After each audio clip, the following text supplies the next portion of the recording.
Saludos, apreciables estudiantes.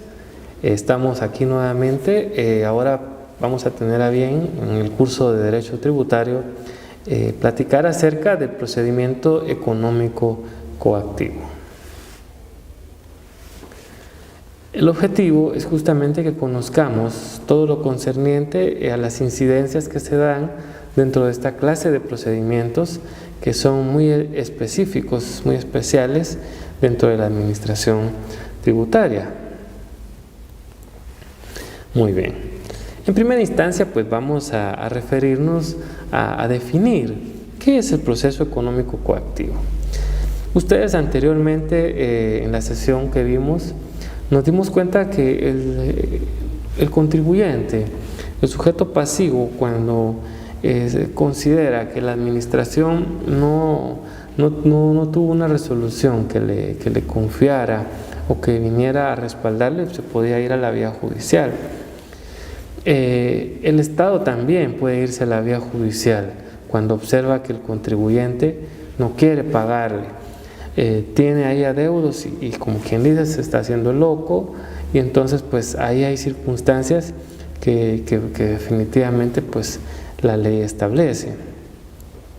Entonces yo hago la comparación previamente para que ustedes tengan en cuenta que el proceso contencioso administrativo le sirve al contribuyente.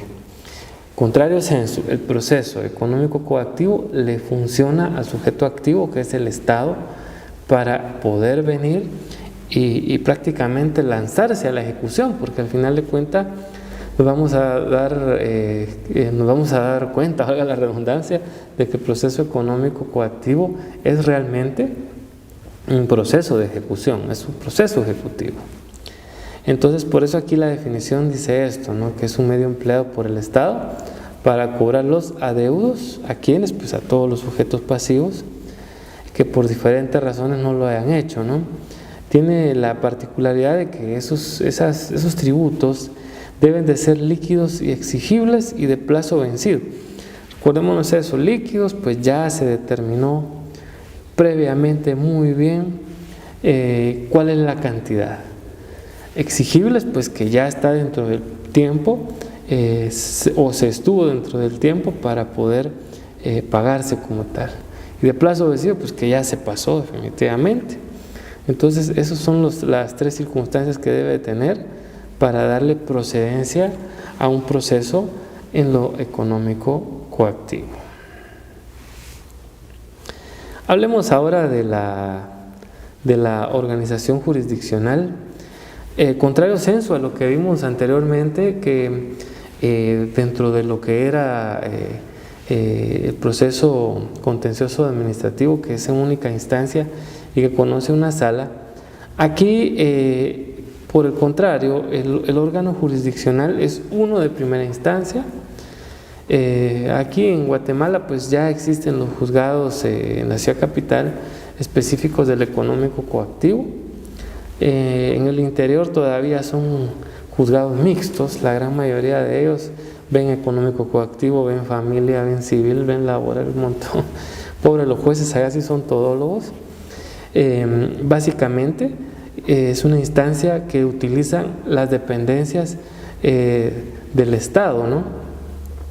Y que van a buscar justicia ahora al organismo judicial. Estos juzgados están encargados de conocer esta clase de demandas que el Estado y sus demás instituciones quieran realizar, ¿no? ¿Contra quién? Pues contra el particular que justamente tiene en este caso una deuda de carácter tributario y que efectivamente no está pagando, o también no está pagando una sanción administrativa, una multa como tal, que en algún momento determinado se le impuso por haber infringido a la norma de la materia como tal. Aquí están sus características, lo que yo les decía ahorita, es un proceso de ejecución. Es decir, aquí no hay algo de conocimiento como venirle a contar específicamente al órgano jurisdiccional, fíjese que el señor fulano de tal, en tal fecha no me pagó. No, aquí lo que busca el Estado es, mire, el señor fulano de tal me debe, quiero que me pague. Porque eso es lo que va a pretender, de una vez ejecutarlo. Es como que fuera eso, un proceso ejecutivo de los que nosotros conocemos en procesal, civil y mercantil. Aquí vamos a establecer que la parte actora siempre van a ser los órganos administrativos del Estado, siempre. Cualesquiera de los órganos administrativos, autónomos, centralizados, descentralizados, cualquiera puede venir y plantear un proceso económico coactivo para que uno de los contribuyentes pague, ¿no? Incluso puede proceder, imagínense, en los casos de que a un trabajador del Estado, de, qué sé yo, se me ocurre que se le dio una cantidad mayor por error y que ahora pues está trabajando para el mismo, se le está exigiendo una devolución, pues ahí también en un momento determinado puede ocurrir esta situación, porque lo que quiere el Estado es prácticamente por recuperar esa plata que dio, que no le correspondía. Entonces eso es una de las situaciones. Luego dice que las pretensiones de la administración pública son de carácter coactivo. Hablamos de que el coactivo es justamente, siempre será por medio de la fuerza. Aquí sí ya se está utilizando fuerza judicial para decirle, mire, ya pague, usted debe, ¿no? Eso es el sentido de esta clase de procesos. Por eso es que es coactivo, es decir, por la fuerza. ¿Qué principios tiene el juicio económico coactivo? A mí me gusta ponerle una contraparte a estos principios con los del proceso contencioso administrativo, porque es el que usan por un lado los contribuyentes. Aquí hay impulso procesal de oficio, algo que no tiene el proceso contencioso administrativo. El proceso contencioso administrativo, el contribuyente tiene que estarle diciendo al juzgado que notifique a la otra parte, que abra prueba, que tenga por aceptados y ofrecidos los medios de prueba, que dicte la sentencia en tiempo. Todo se lo tiene que pedir, todo. Aquí no. Aquí el Estado cuenta con la facilidad de que el juez es el que lleva el proceso, el juez lo agarra y el juez dice, bueno, yo aquí voy a dar audiencia sin que me lo pidan, y es mucho menos formal.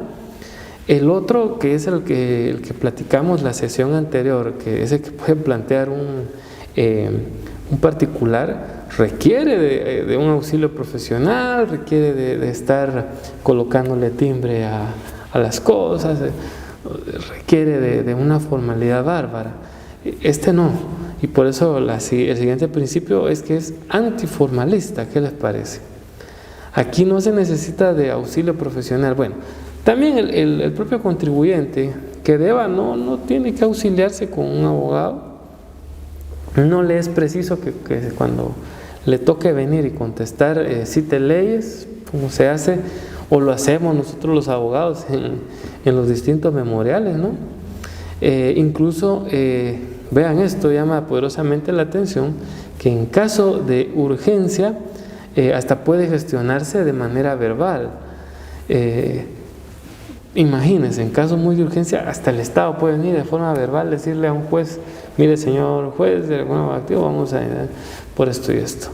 Imagínense, porque este señor tiene que pagar y ya se quiere ir del país, etcétera, lo queremos arraigar, pero también necesitamos que por favor iniciemos. Este proceso, o los juicios, mejor dicho, económico-coactivos, tienen una característica, y es que los mismos pues no están también de manera explícita dentro de un código de lo económico coactivo. Tal cosa pues tampoco existe, sino está disgregado en distintas normas, y por eso se tiene que aplicar supletoriamente otras leyes para poder llevar el procedimiento como tal. ¿Cuáles son esas leyes? Pues el Código Procesal Civil y Mercantil, que ese es el tipo, ¿no? Por eso les decía yo, cuando llevamos el anterior proceso, que era el contencioso administrativo, pues tiene los plazos idénticos a los del juicio ordinario, al ordinario civil. También cuando se plantean incidentes, también cuando hay excepciones, tenemos que ir de manera explícita a agarrar la ley del organismo judicial. Por eso les digo, esa supletoriedad de leyes que se utiliza en esta clase de procesos es muy interesante. Aquí tenemos un esquemita del juicio como tal. Primero vemos ese planteamiento de la demanda que debe cumplir, vean bien, los requisitos del artículo 61. Acuérdense que aquí la prescripción es bien grande, el Estado tiene bastante tiempo para poder interponer esta clase de... Nosotros vimos que, imagínense, son 4 años y hasta 8 si no estaba registrado como contribuyente tiene el Estado para venir y tirarse al agua por uno de estos procesos. Luego, pues aquí nos vamos al segundo paso, se le dará audiencia de 5 días, en este caso al contribuyente, que es el responsable de pagar, para que justamente pues conteste qué pasó y también pueda interponer algunas excepciones. La típica que puede terminar esta clase de procedimiento es una excepción de pago, ¿no? Entonces es la que se puede interponer. No es tanto para contestar en un sentido negativo, porque, insisto, aquí ya incluso por eso el nombre de ejecutado aparece, ¿no? Tenemos 2 canales. Por un lado, si se da la rebeldía, pues simple y sencillamente no contestó el otro y se dio de una vez se dicta entonces en 15 días la sentencia y listo, vámonos, ahí se acaba. Y por el otro lado tenemos el otro caminito del lado derecho, donde dice que en este caso el ejecutado, ¿verdad?, justamente se opone a la demanda y plantea las excepciones como tal, y entonces ahí nos vamos a la vía incidental. Recordémonos cuáles son los incidentes. Si es de hecho, 2 días de audiencia, 8 días para prueba y se resuelven 3. Si es de derecho, pues 2 días de audiencia, en 3 días se resuelve. También luego se le da por un plazo de 5 días audiencia a la administración tributaria. Ese es un plazo específico para ellos. Todo esto es un procedimiento escrito, igual que el contencioso administrativo, son escritos. Luego tenemos la prueba. Aquí un plazo, ¿verdad?, que como tal es de 10 días, se presenta la prueba, se va a diligenciar y finalmente la sentencia se emitirá dentro de un plazo de 15 días como tal, así es como se emite. ¿Podría haber auto para mejor fallar? Podría haber auto para mejor fallar entre la prueba y la sentencia. Así es. Bien, les vamos a dejar algunas preguntas de esta clase de procesos. La primera es, ¿qué característica tiene o cite una característica del juicio económico coactivo?